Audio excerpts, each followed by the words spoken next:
Hello and good evening, ladies and gentlemen. You're watching at this news hour with the news. I'm Binyam Getana. Thank you for joining us. And now the news in full. Do stay tuned. Prime Minister Abiy Ahmed, who held lengthy talks with U.S. investors on the sidelines of the U.S.-African summit, took the occasion to invite Americans to make use of Ethiopia's conducive investment climate. The 5-year-long deepening reform has created a more favorable climate for foreign investors, according to Prime Minister Abiy Ahmed. Daniel Khassaun has compiled the full story, and let's take a look. So far, Prime Minister Abiy Ahmed had several discussions with different United senior government officials, members of the Ethiopian diaspora community in the USA, and leaders of international organizations on the sidelines on the US-Africa Leaders 2020 Summit. During his meeting with the U.S. investment community, Prime Minister Abiy encouraged them to step up efforts to invest in the people and economy of Ethiopia for shared prosperity. Ethiopia is committed to peace and encouraging measures being taken to peaceful resolutions in warring scenarios, and also pointed out in the discussion that Ethiopia needs to reinstate the African Growth and Opportunity Act (AGOA), which gives tremendous opportunities for investors to enjoy tariff-free exports from Ethiopia. ከፋርማሲውቲካል አይሲቲ ቴሌኮም ኢነርጂ በተለያየ ዘርፍ ላይ ያሉ ኩባንያዎች ናቸው እዚህ የነበሩት። We have been able to make extraordinary encounters to promote Ethiopia's ample and tremendous opportunities for investors who are really keen to do business with Ethiopia. We have met investors from various fields, from pharmaceuticals, ICT, telecom, energy, and other fields, which is an opportune moment for Ethiopia to have diversified experiences. The investors have expressed their interests and forwarded their pertinent questions to the Prime Minister, and he responded to them. Ethiopia's investment climate is wide enough for those who are keen to do business in Ethiopia. Well, I think all of the organizations that are here, the companies that are here, appreciated hearing the various measures that His Excellency and the Ethiopian administration are taking in terms of economic reforms in key sectors, financial services. They talked about access to Forex. He talked about things that are happening in the ICT sector, the telecom sector, and many others. He also talked about the fact that AGOA is important to Ethiopia, but it's certainly not the only thing. And Premier Abiy has also said Ethiopia is a land of vast opportunities for foreign investors, for it is endowed with lots of untapped resources. The discussion platform has been found as ideal venue to make a paradigm shift in gearing up the bilateral trade and investment opportunities between the United States and Ethiopia. እንቅስቃሴያቸውን እንዲያስፋፉ ለማገዝ በተለያዩ ዘርፎች በተለይ በቴክኖሎጂ በማኑፋክቸሪንግ በአምራች ዘርፉ The Premier's discussion with investors has shed light on the untapped trade and investment opportunities between the two countries. This includes the sectors industry, manufacturing, agriculture, and medical items, among others. The investors are given open opportunity to do business in Ethiopia. The Premier's discussion was an eye-opener to look forward for furthering the enormous trade and investment opportunities. Lots of agreements have been put in the pipeline to walk the talks. Ethiopia has much to offer to U.S. investors beyond just what happens in terms of AGOA, and I totally get that. I also expressed that I've been to many factories in Ethiopia where I've seen the thousands and thousands of Ethiopian women who are in the apparel factories and the footwear factories and the cut flower farms, and I think that there's also a lot that's to be said for Ethiopia being able to regain AGOA. But he also agreed, yes, that's true, but there's so much more, and I totally agree with him. The session has been instrumental to have immense contribution to enhance economic ties between the two sides. And the Prime Minister has made awesome discussion with the United States investment community about the untapped investment opportunities in Ethiopia. Ladies and gentlemen, the story presented by Daniel Khassaun was filed by our staff reporter in Washington, D.C. Asma Mawayana now stepping to another development story. The latest diplomatic overture with the US is a golden opportunity to recalibrate and re-engineer Ethio-US relations on a solid basis. The re-engagement policy being pursued by Addis Ababa, according to historian, is in line with Ethiopia's mutual benefit approach and its foreign policy. Goshu Malafo tells us more. The US and Ethiopia have historic relationship, but the relations between the two countries have been a bit strained due to the conflict in the country's north. The Biden administration established various embargoes on Ethiopia. Indeed, Biden invited Prime Minister Abiy Ahmed to attend the US-Africa summit despite the sanctions not lifted officially. In sideline with the summit, Prime Minister Abiy Ahmed met various US senior officials and discussed a range of issues. Talking to ATV, African history researcher Taganu Gosa said Prime Minister Abiy Ahmed's US trip offers an opportunity to reboot the relationship between Ethiopia and US. I believe that this summit and the discussions that were held during the meeting process is going to help in rebooting the strained relationship between the US and Ethiopia in the last 2 years. Taganu suggested that Ethiopia should follow mutually benefit diplomatic approach to maintain its national interest. As long as Ethiopia follows clearly set foreign policy that promotes multilateralism, multi-scale diplomatic relations, and a diplomacy or foreign relation that is based on mutual respect and mutual benefit. And I think there is a way that this balance can be struck, and we are not under any obligation to choose one or another. And as long as we stand for our own country's benefit, and as long as Ethiopian government is committed to promote those, I think there is a way to strike the balance. Strengthening bilateral relations with the US helps recovering the economy damaged by the war and sanctions, he noted. The continued assistance of the US is going to be crucial, especially in the rehabilitation programs in the 3 regions, Tigray, Amhara, and the Afar regions. American role is going to be crucial. And also in the recovery of our economy, which is very much important, and our economy is significantly affected by this war. And I heard from the spokesperson of Foreign Ministry yesterday on the news that Ethiopia officially asked the lifting of the sanction of AGOA. He also underscored that bridging internal loopholes is vital to foster a strong foreign relationship. The success of our foreign policies and our diplomatic engagements with these global economic powers, and of course political powers, depends on our internal strengths. This is very much important. And we should do the most job in closing the gaps and the holes and the cracks in our political systems. And as long as we can do that, and as long as especially we can put behind these cycles of conflict in the country, I think we can continue to engage with all these countries and beyond. The US-Africa summit concluded with billion-dollar pledges and hints of Biden's visit to the continent. Aim to set the US up as a major partner. In a diplomatic story, a seasoned Israeli diplomat applauded Ethiopia's ongoing reform for deepening democracy. Talking to ETV, Avi Granot, who previously served as Israeli ambassador to Addis Ababa, said the reform has thrived thanks to its democratic principles. Granot called upon all political actors to present their alternatives in an environment which said has already grown more permissive. Haftam Washagre takes us to this bid. The ongoing massive reform in Ethiopia invites all political stakeholders to exercise their ideologies by capitalizing the concept of democracy in Ethiopia.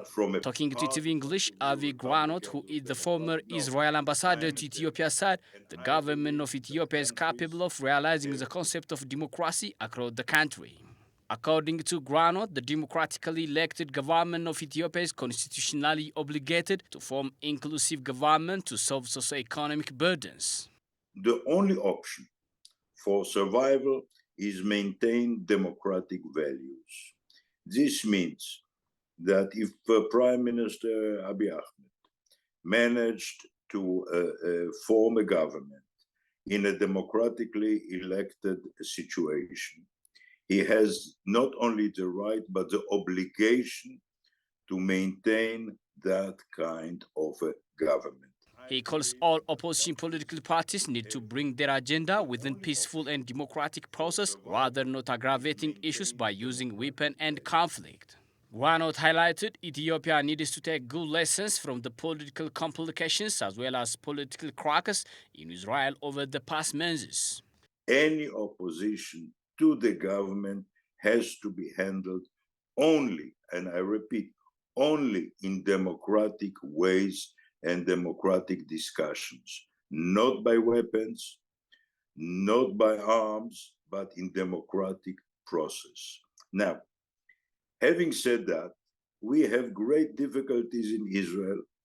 We have now forming a new government. It's very complex, and yet no one thinks of using arms against adversaries that are adversaries in a political sense. In spite of differences, the Abiy Ahmed's administration is trying to build vibrant Ethiopia by falsifying wrong attempts against the will of Ethiopians. In regard to undo external pressure, the former ambassador underlined that consecutive discussion is said to be critical to manage undue foreign pressure, and Ethiopia is doing its best as modesty of Africa. And I think what Prime Minister Abiy Ahmed was trying to do and is trying to do is maintain a solid country, a solid community in spite of the differences, and prevent any attempt. And I have to emphasize that any attempt to use weapons against a legitimate government. The only solution to that is maintain an ongoing dialogue with the United States and with Europe. The recent peace agreement of Ethiopia is a witnessing factor how Ethiopia is accommodating the conflict in the northern parts of the country with other African brothers. To do this or that according to their thinking. Now,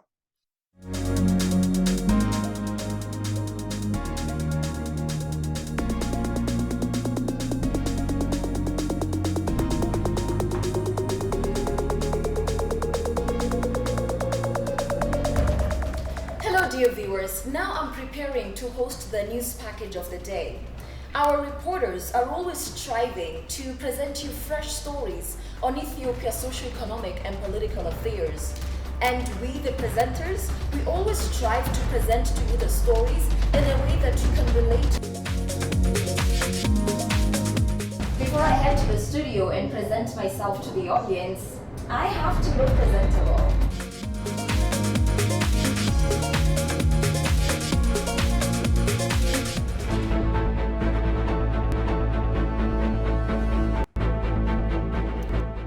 Hello dear viewers, I'm Tabitha John and this is Addis News Hour. Do stay with us. You're watching Addis News Hour. Now step into another domain. Italy granted 300,000 euros to the Intergovernmental Authority on Development, IGAD, a huge sum which will go to supporting the regional bloc's activity in the peace process in Ethiopia and maintaining stability in the Eastern African region.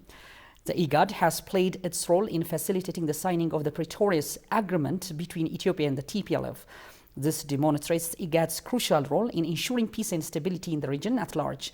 It was indicated on the grant signing ceremony. As chair of the IGAD Partners Forum, Rome said it believes that supporting the East African bloc and all other parties involved in the peace agreement means aiding the sustenance of a lasting peace and stability in Ethiopia and the region at large.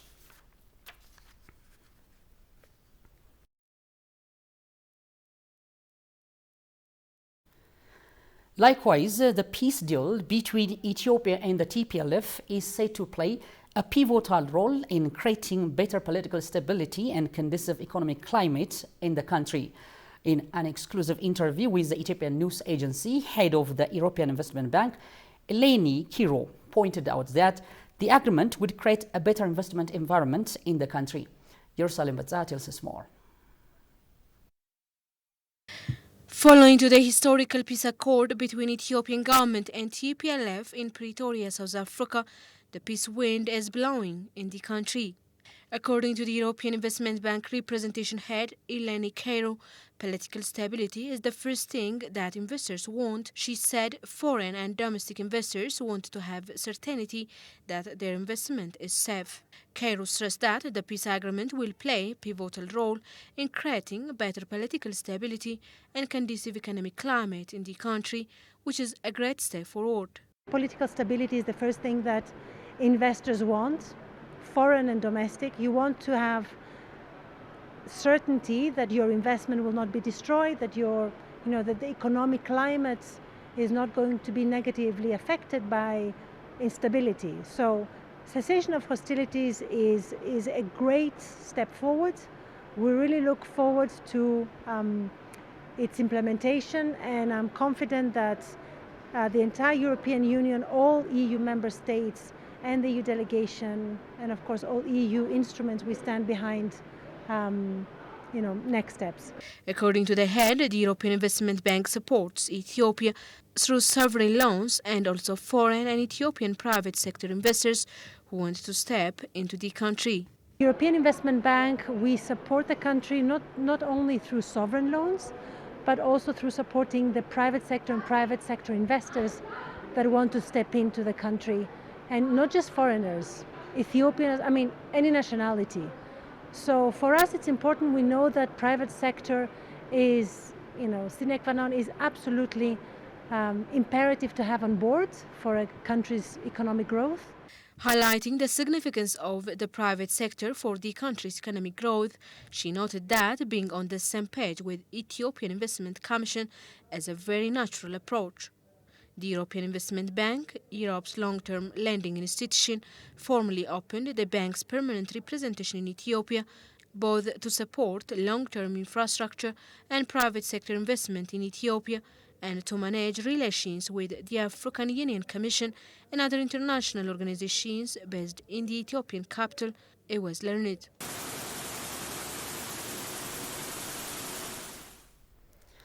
In other news, a scholar said colonization and racism continued to influence the world to this day. This was said by a UK and US professor, Kehinde Andrew, who is regarded as a very influential figure for his works focusing on race and racial issues, and has the ability to forge a strong connection between African brothers and sisters living in the West. Addis Ababa University, meanwhile, has launched the book of Professor Andrews entitled The New Age of Empire. Johannes Fenton has compiled the full story. Take a look. Many African countries claimed they had decolonized themselves from European imperialism. Even though it is true that the traditional colonization emerged after the so-called Berlin Conference is far from appearance, many believe that a new form of racism and colonization is threatening the world, especially Africa. Addis Ababa University has launched a book written by Professor Andrews entitled The New Age of Empire, which claims racism and colonialism still rule the world. Opening the event, Addis Ababa University President Professor Tasso Waldehana said the book will serve as an intellectual tool to confront neo-colonial rhetoric. The book focuses on intellectual, political, and economic structure of colonialism and how this structure gave rise to the new age of empire that extends racism, economic inequality for black people and underdevelopment in Africa. Given the book's outstanding arguments, we believe that it will serve as an intellectual tool to confront neo-colonial rhetoric and influences and help in the struggle to decolonize the academy. The author of the book, Professor Andrews, who is a renowned researcher of Birmingham University, traces in the book the history of European empires, revealing the deliberate terror and suffering wrought during the all stages of expansion, and deconstructs the self-congratulatory myth of the West being founded on three great revolutions in science, industry, and politics, while neglecting the global cumulative nature of these innovations and circumstances that led to these achievements. Collectively, how black people face in the world is not that much different than it was 100 years ago. It's different for some of us, certainly, but for most of us, it's still pretty bleak, right? So if I was gonna show you a picture, it would be just one picture to illustrate this, which will be GDP per capita, and you can see really clearly that the richest countries in the world are Western European countries, America, Canada, Australia. What do they all have in common? White people, right? These are the countries where white people live.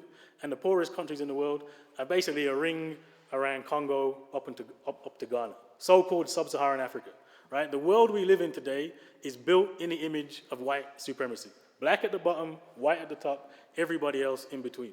The writer added that the fact that Ethiopia was not colonized made it have a long history of its own, and revealed that even today, the Western world's view of the country is wrong. Ethiopia has a really important history in black radical politics. Ethiopia is obviously doing very, very well and developing in important ways. And so it's easy to get carried away with the optimism, right? Where are we going?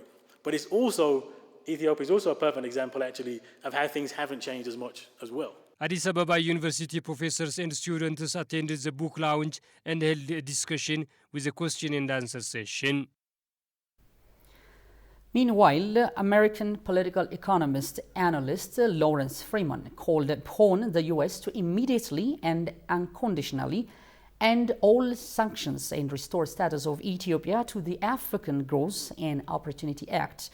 Freeman further pointed out that support from the global partners should help Ethiopia to accelerate its rehabilitation endeavors in the war-affected areas.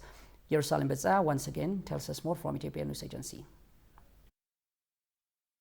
Approached by Ethiopian News Agency, American political economic analyst Lawrence Freeman said that as Ethiopia is implementing the peace agreement signed for lasting peace through a permanent cessation of hostilities in Pretoria, South Africa, Ethiopia has been really in need of assistance from its global partners for the rebuilding and expansion process for more infrastructures.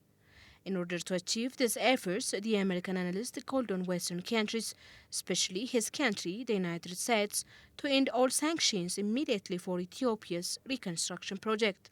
Most importantly, Ethiopia's eligibility to the African Growth and Opportunity Act (AGOA) should be reinstated by the U.S. President Joe Biden, as the suspension is harming ordinary Ethiopians and putting companies out of business, he stated. Now, the Western countries, especially my country, the United States, first of all, should end all sanctions immediately. If President Biden was intelligent, he would do that today at the beginning of the African-U.S. summit. We should immediately restore Ethiopia to the status of a member of AGOA. This was an absolutely horrendous act that was taken, and it should be reversed immediately. Freeman also recalled that the government of Ethiopia has been urging the U.S. government to reconsider its decision to suspend Ethiopia from the AGOA in November 2021. The decision is now irrelevant as the country has continued to take measures aimed at restoring peace and stability. Freeman, who appreciated Ethiopian Prime Minister Abiy Ahmed and his leadership for coming a long way despite difficulties, urged the Biden administration to consolidate the century-old ties between Ethiopia and the U.S. I support his courage in going into what could be a dicey environment.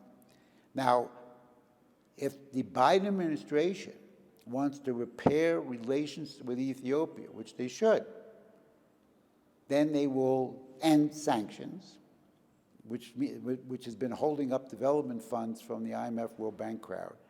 They will restore Ethiopia back to AGOA because it never should have been removed. The Biden administration sent 200,000 workers into poverty when it entered the AGOA program. So one, end sanctions. Two, restore Ethiopia to AGOA. Freeman also urged the Ethiopian government to move rapidly for a reconstruction effort in the northern part of the country, the area affected by the war. In other development, the United States, through the U.S. aid, celebrated the opening of a new surgery ward in Sodo Christian General Hospital in Walaita Sodo town, Walaita zone of the Southern Nations, Nationalities and Peoples region. Since 2018, the U.S. aid has provided the Sodo Christian General Hospital with over $1.45 million to build a new surgery ward, purchase state-of-the-art surgical equipment, and to construct a new medical resident buildings for residents and faculty.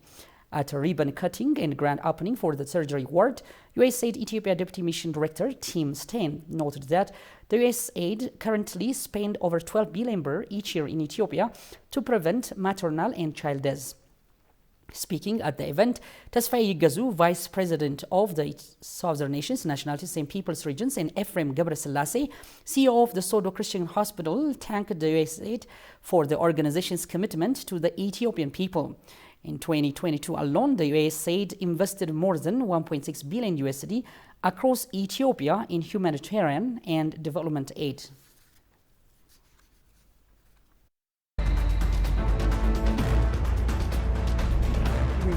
The 17th Global It's expected that Ethiopia is Ethiopians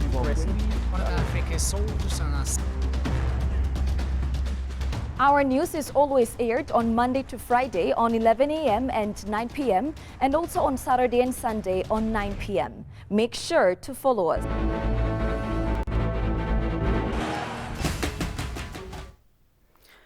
The Ministry of Water and Energy said Ethiopia is contributing to decarbonization of the region.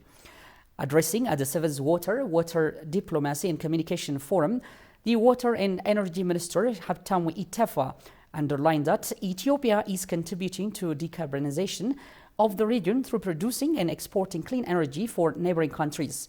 He pointed out that about 98% of the energy produced in the country is generated from water, which is a clean energy source. Habtam also pointed out that the need to utilize transboundary water resources reasonably and equitably among riparian countries, as neighboring countries not only share water, but also language, culture, and other socio-economic destinies.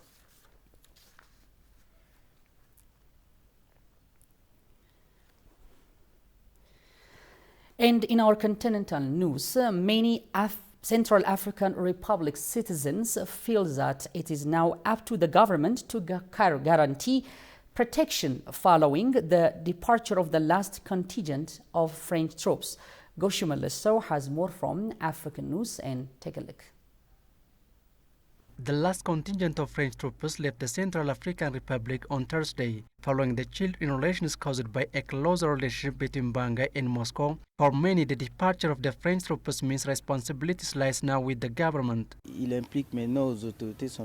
is now up to the Central African authorities to take their responsibilities to protect the entire population of Bangui and the countryside. So there's not much more to say. When military forces arrive in the Central African Republic, they operate in support of the Central African Republic's armed forces. And when they think they achieve their objectives, their goals in the Central African Republic, it is perfectly normal for them to leave and return home. We think that all other forces still supporting the Central African Republic, such as the MINUSCA, Russian and Rwandan forces, might at some point need to leave our territory to respect the Central African Republic's state sovereignty and our army sovereignty. Earlier this year, France withdrew the last of its troops from former colony Mali after the military brought in Russian creatures. And finally, 12 medical officers attached to the Somali security have graduated after successfully completing an 8-month training to improve their skills. The African Union Transition Mission in Somalia and the Jubaland Federal Member State Ministry of Health has been working collaboratively to tackle health complications in Somalia. The graduation ceremony was presided over by Brigadier Janti Gula, the commander of the African Union Transition Mission in Somalia Forces in Sector 2, and top officials from Jubaland State Ministry of Health at the Dolblay Level 2nd Hospital. Sheikh Ahmed Omar, the head of human resources at the Jubaland Ministry of Health, thanked the African Union Transition Mission in Somalia, Human Resources, at the Jubaland Ministry of Health, and for providing the timely training that would enable the medical officers improve on service delivery at the local hospitals within the state. One of the trainees, Abdurrahman Farah Jamal Ali, said the training had contributed to the medical practitioners improving their approach to treatment procedures and ensuring efficient services delivery to the public.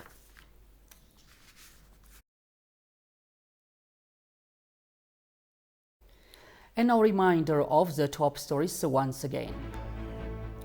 Premier invites U.S. investors to